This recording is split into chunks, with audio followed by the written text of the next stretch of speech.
the Shift Change Podcast, and I am the real Trill Spanky Foster.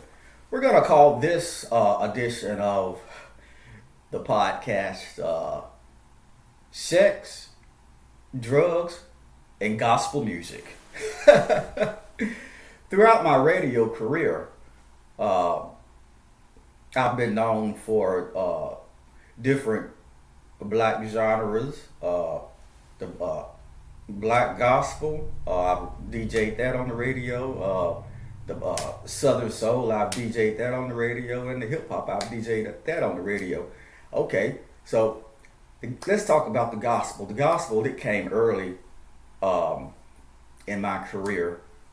I got on the radio when I was 16. And that's what I was playing. I was in the Tupelo market. And there were like 3 or 4 radio stations at that time that played black gospel music. And I was on 2 of them. Okay. Well, let me share this story. There was a concert in Tupelo, Mississippi. And I went to, what street was that on? It was somewhere downtown. Where was that? Well, that part of the story isn't important. But there was a concert in Tupelo, Mississippi, and this famous gospel group, legendary gospel group, been hearing this gospel group all of my life, and the group had been around like since the 50s, but the members had changed over time and stuff like that. Anyway, that particular night, they had me working the door. It was a radio station event. They had me working the door, and my boss was on the inside, like conducting the concert, like hosting, hosting and partaking in the show, like between acts and stuff. And so the headliners, this old school gospel group, that's had hit after hit after hit. Okay, they were the headliners. Okay, well, check this out. I'm working the door and taking up money, and the gospel singers, they kind of just hang out before, before their time to perform, you know what I'm saying? Like from the dressing room to outside in front of the building, smoking the cigarettes, hollering at the women, like that's just how they do. So I'm working the door. Okay.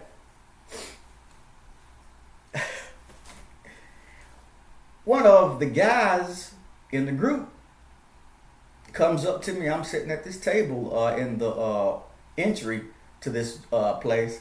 He comes up to me. He asks about where the host is. Talking about the boss on the radio. Like, where's so and so go? Big dude he was. And I'm this little guy, like I say, I was like 16, 17. I'm like, he's in there. He said, well, you go tell him I want to see him, and I want to see him now.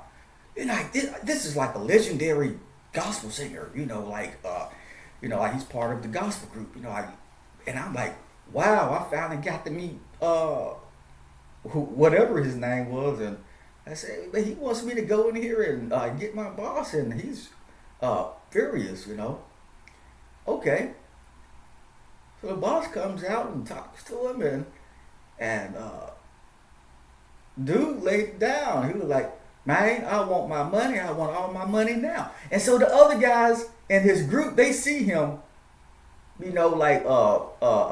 talking to, like my boss, and they come and grab him, and they come scoop him up, and take him back, and he's like, man, I want my money, and I want all my money now.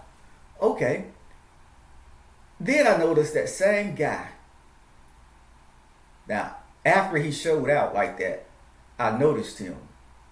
This guy had all evening been standing outside in front of the venue, like on the sidewalk, watching cars go by, and he was, like kind of jumpy, kind of edgy, you know what I'm saying? And so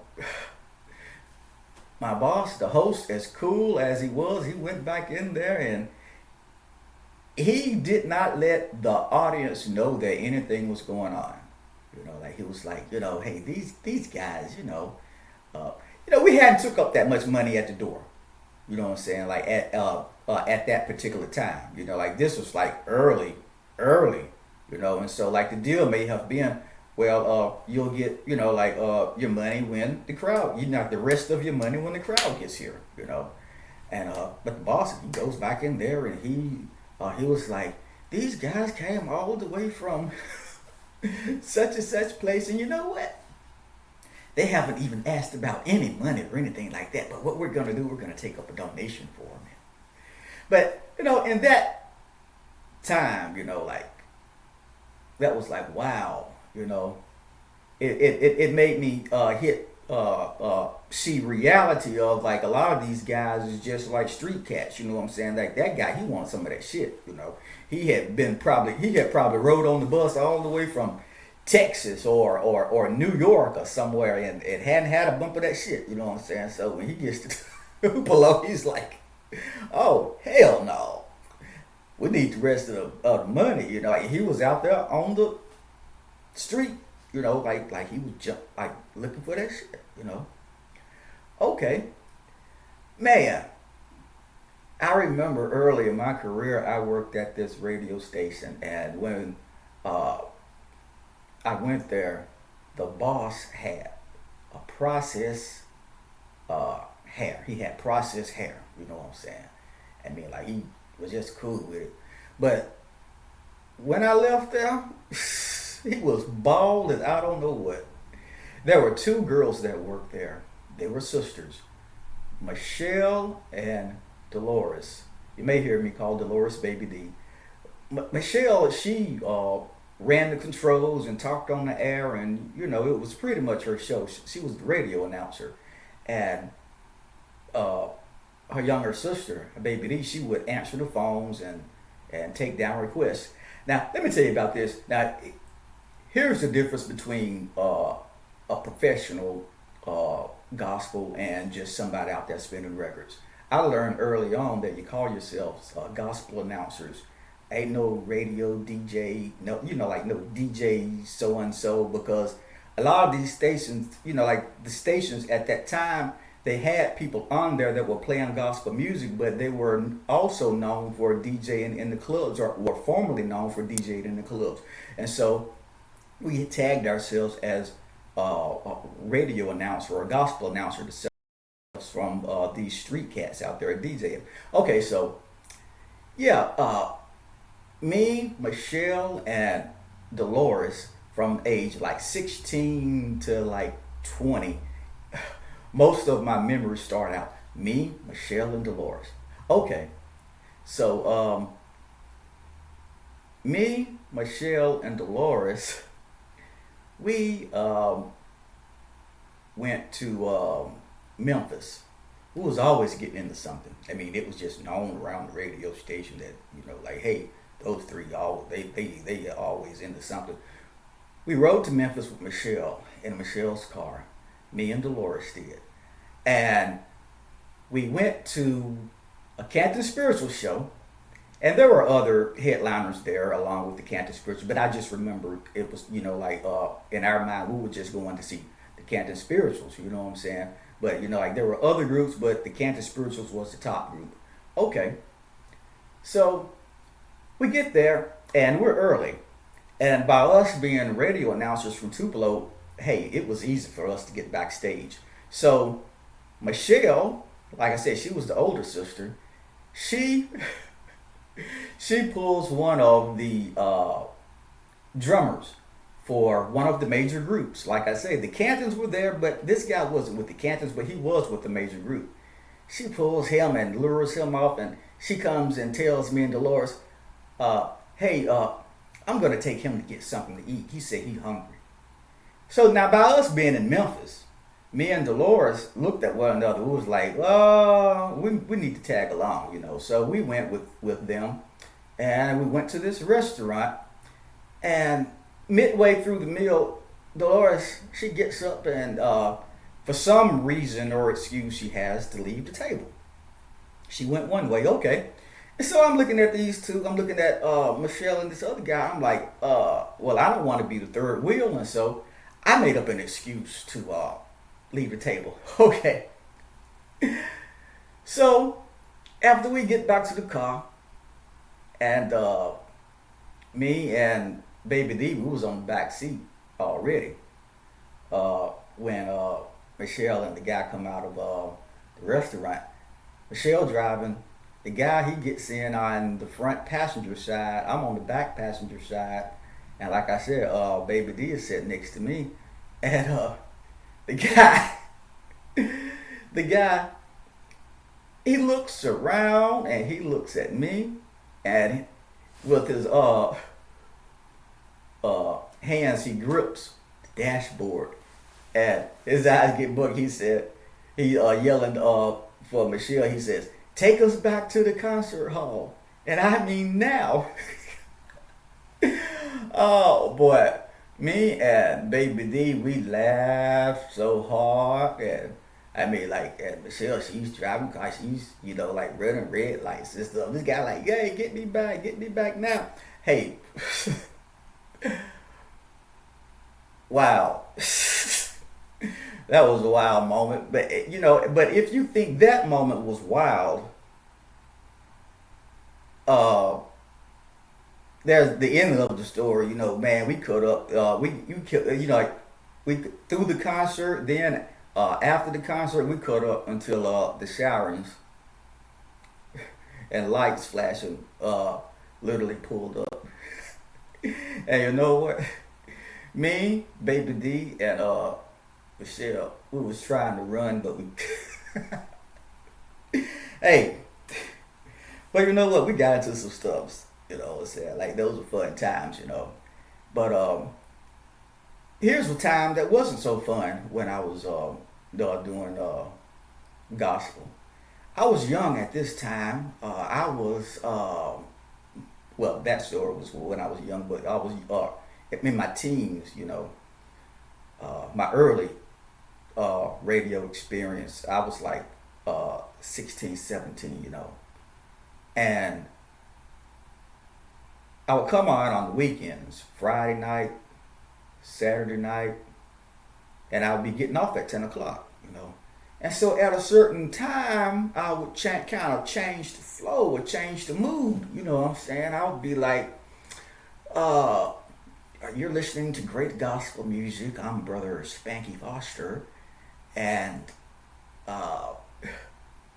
what'd I say? You're listening to great gospel music, and I'm Brother Spanky Foster. It's Saturday evening. I want you to sit back and relax yourself and enjoy. Okay, so the manager of the station, he told me, he's like, I know what you're trying to do.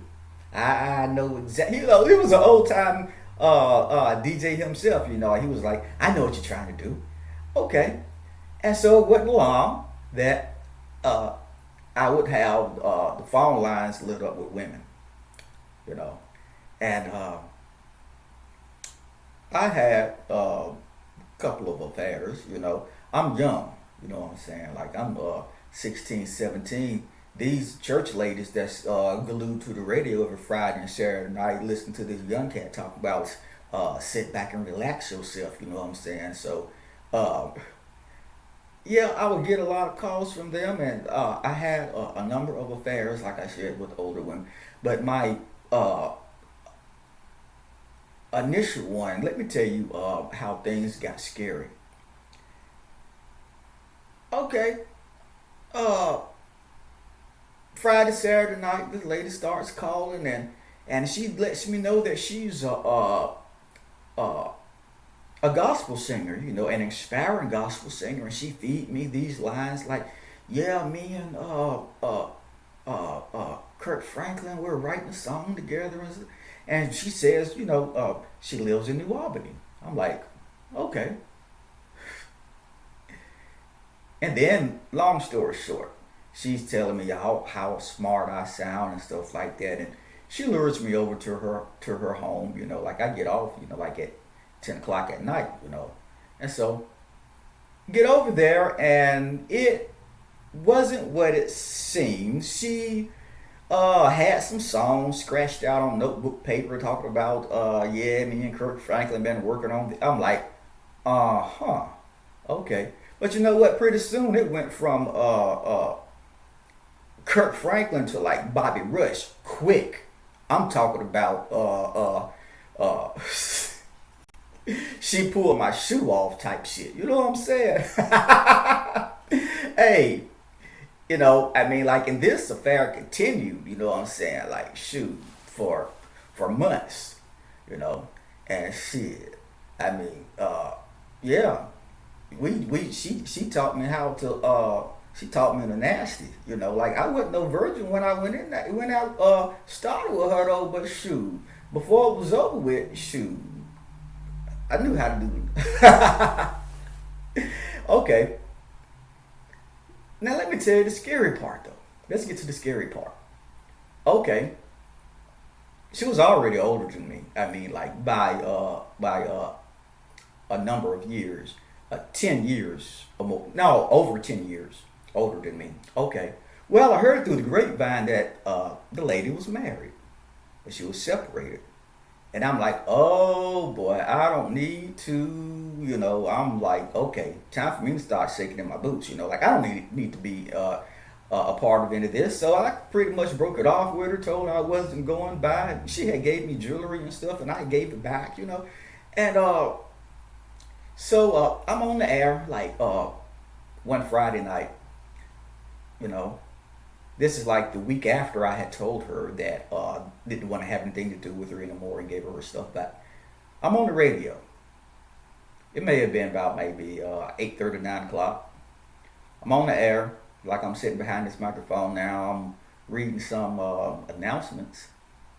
And just out of the corner of my eye, I see somebody. And I was cool with it, like I didn't jump, It's like 8:30, 9 o'clock. I had the doors locked. And out the corner of my eye, I see somebody. And so like while I'm talking, I kind of just pan around and it's the older married lady.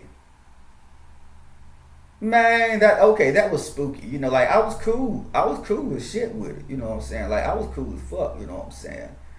But like as far as like wanting to have a Fred Sanford heart attack.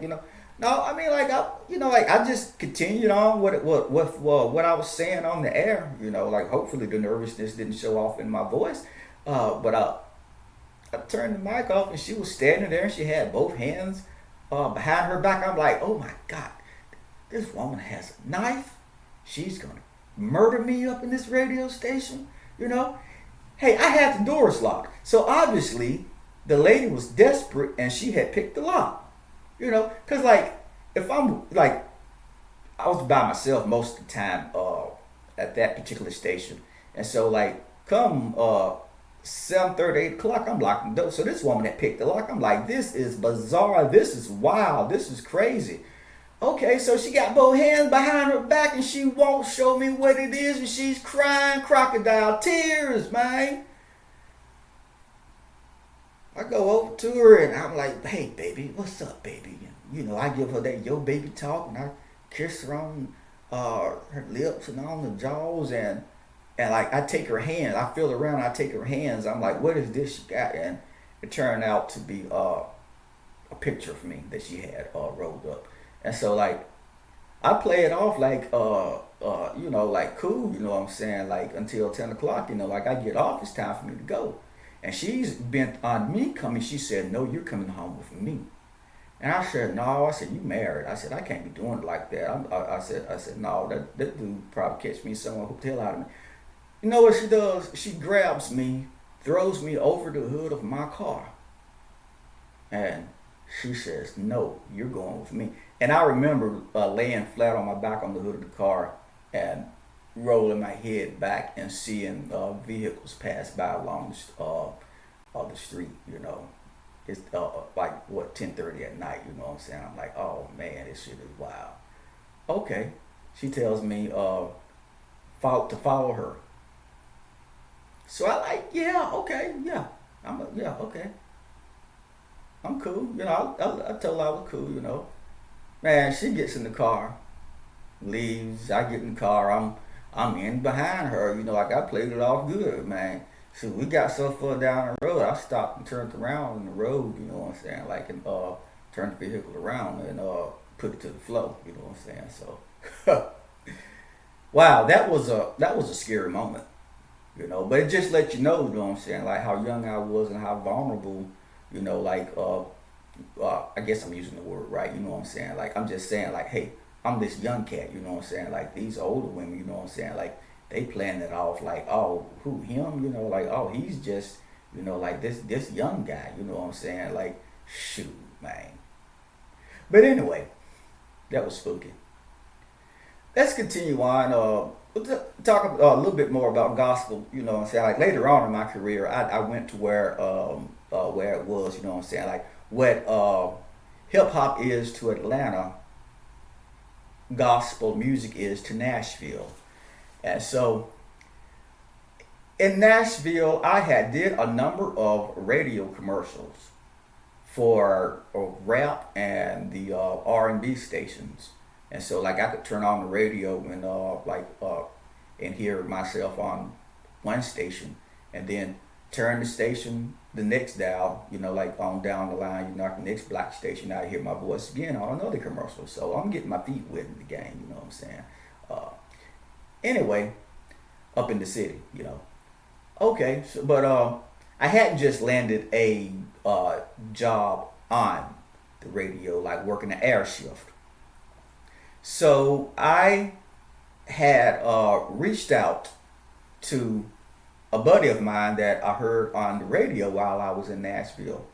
But he wasn't in Nashville. He was a syndicated radio announcer, meaning that he was, like from coast to coast. Like how you hear Steve Harvey in so many cities. Like you would hear this guy in so many cities, but it was for gospel music. The guy had roots in Memphis, and he had worked in Tupelo. And I met him. We was working at this station in Boonville, Mississippi. That's where I met him at. Okay. So I'm in the city and I hear him on the radio. And long story short, I give the guy a call. And he was like, "Spanky man, last time I heard from you, man, you was working at this station right outside of Memphis, and I come through. I called you up on the phone. You said you were gonna call me back." I'm like, man, you know how it is working an air shift. I said I had wrote your number down and misplaced, and he was like, "Ah." But I ran it down. I said, "Man, listen." I said, "I'm in Nashville." I said, "I need a radio job." He like, "What do you want to do?" He like, "Do you want to do rap? Do you want to do R&B? Does it matter? You know what I'm saying? You want to do gospel?" I said, "Man, it don't matter." Okay, so he was the national gospel DJ, and so he had the absolute hookup for me, a gospel radio job in Nashville. Okay, and so the station that he had the hookup with, I put in an application. He told me what to do. You know what I'm saying? Like he was like, man, like go put in an application and stuff. He said in the meantime, he said I'm gonna come to Nashville. Like he said I got to be in Nashville for a gospel show. And it was some guy that had a television show out of Murfreesboro, Tennessee. He was there, but there's a lot of other people there. But the guy that I knew, his last name was Joyner. Okay. He came, like he hosted the show. He talked to the folks, like the big wheels at the station, and so when I went and put in the application, they called me in for an interview, and the boss, manager of the station, he sits behind the desk, like this was, like my initial interview. He sits behind his desk. I sit over to the other side, trying to make like a good impression, and he said, I think he may have just been trying to. Not to give me the big head, but he said, "Man, I don't hear nothing special about you, but you come highly recommended, and I got to give you a job." You know, meaning that like the biggest guy in gospel radio had told them about me, and the boss ran it down to me. He said Joyner says that you're the best gospel DJ that he ever heard. He said, yeah, I got to hire you.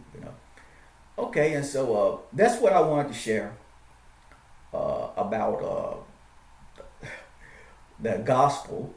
Now here's now this doesn't have anything to do with specifically gospel though, but how I got onto the uh, board of the Tennessee Board of Hall of Fame, Radio Hall of Fame, the Tennessee Radio Hall of Fame. Either way it go, like that's it. That's what I'm trying to say. How is the official? The Tennessee Radio Hall of Fame board member I was. Okay, so therefore I was able to vote for DJs of the year, radio DJs of the year in the state of Tennessee.